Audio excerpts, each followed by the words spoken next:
So here we have the Kia Sportage on a 65 plate.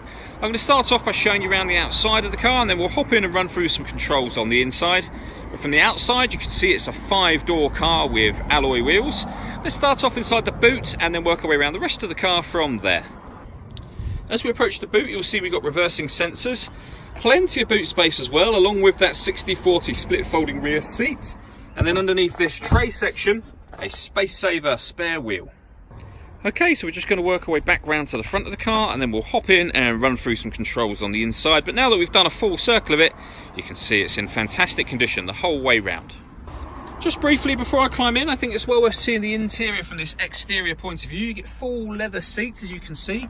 There's plenty to run through on the dashboard, so let's hop in and we'll do that right now.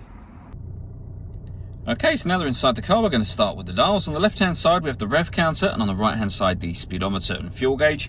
In the middle, you can see the total miles for this car are 19,710.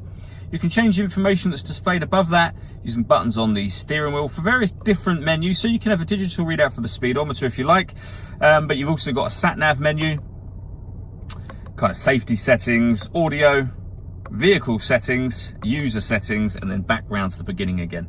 And those buttons to make those adjustments are just here. We've also got cruise control over that side as well. On the left-hand side of the steering wheel, we've got stereo controls here. Then the ability to answer and end phone calls. That is, of course, once you paired the phone up, and that is done on the touchscreen over in the center. Before we come back to that, in terms of the radio, you have DAB, AM, and FM available. If you want to listen to your own music, you can do. You can do that via the media settings on this car. So there's a button just here where you can press for media. It shows there's nothing connected at the moment. In terms of the connections you can make, we've got auxiliary input, USB input. You can also stream music wirelessly via Bluetooth audio as well.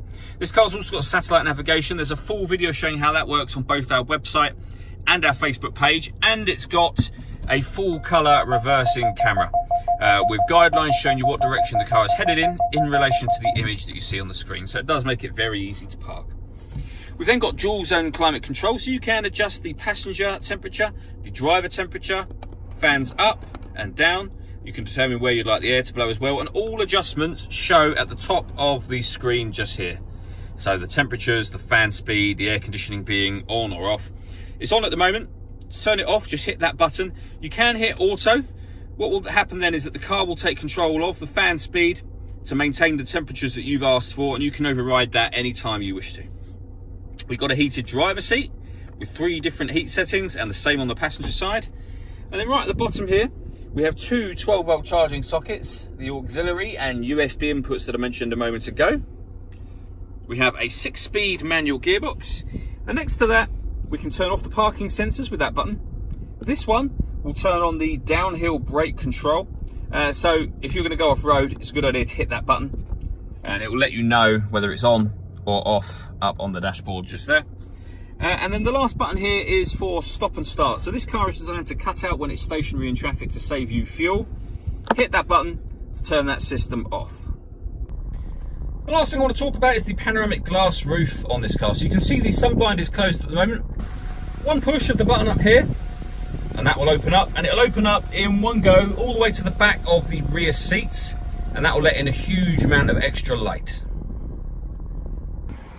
All that leaves me to say is thank you for taking the time to watch this video. If you'd like to come and see the car in person and have a test drive, please feel free to call any of our MJA sites. We'd love to hear from you soon.